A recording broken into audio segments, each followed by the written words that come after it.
When the two brothers returned home for their grandfather's funeral, their grandmother suddenly brought out two mysterious boxes. Before he passed away, their grandfather had left behind a strange rule for the inheritance. If they wanted to inherit the company, each of them had to choose one box. Inside were wooden tiles. Whoever ended up with more green tiles would become the company's new president. Neither of them understood why their grandfather designed such a rule, but neither wanted to give up the chance to take over the company, so each of them chose a box. Before the game started, their grandmother said only one sentence: "Sometimes what decides the outcome isn't the game itself, but what happens outside the game." As soon as she finished speaking, the cousin opened his box first to check the tiles. When he saw that all three tiles inside were green, he secretly felt thrilled. On the other side, the man only glanced at his tiles before quickly closing the box again, looking clearly nervous. Seeing this, the cousin became even more confident. He placed his luxury watch on the table and suggested adding a side bet. He said if the man's tiles turned out to be green, the watch would be his, but the man also had to put up something of equal value.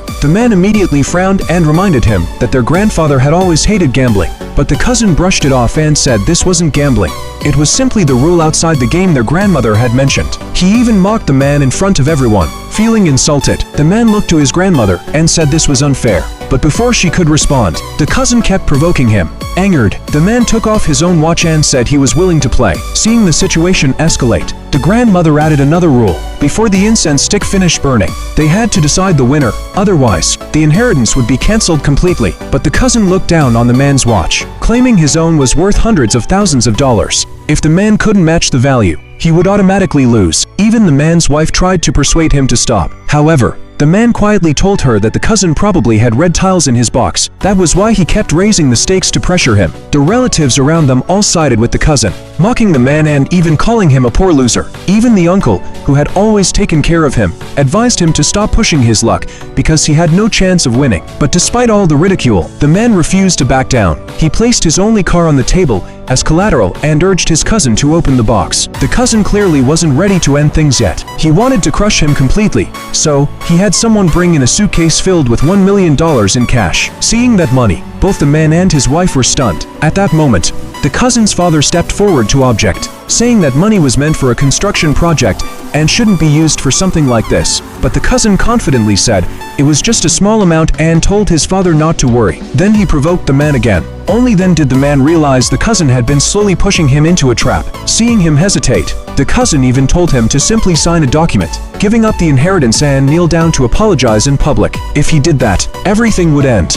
Of course, the man refused, but the relatives around them kept urging him to admit defeat. Just as he hesitated, his wife suddenly placed the key to their new house on the table as another stake. The man instantly understood her meaning. However, his mother rushed forward to stop them, afraid he would lose everything. Even the grandmother tried to persuade him to apologize so he could at least keep what he still had. But the resentment in the man's heart had built up for years. Their family had always been bullied by that cousin. He had humiliated them in public and had even hired people to beat him before. Thinking of all that, the man finally decided he would not back down this time. He announced that his bet was now $200,000 higher than the cousin's. If the cousin wanted to continue, he had to match it. Otherwise, it meant he had lost. The cousin didn't take the amount seriously at all. He was about to use his villa as collateral, but suddenly realized he hadn't brought the key. Just then, his wife arrived. Although she was worried they might suffer huge losses if they lost, the cousin confidently showed her the color of his tiles. After seeing them, she didn't hesitate to take out the villa key and even added her Mercedes to the bet. At that point,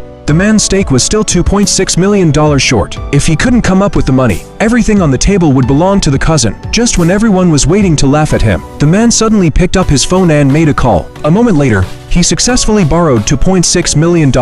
According to the rules, the two of them could finally open their boxes. But the moment the man opened his box, everyone present was completely shocked.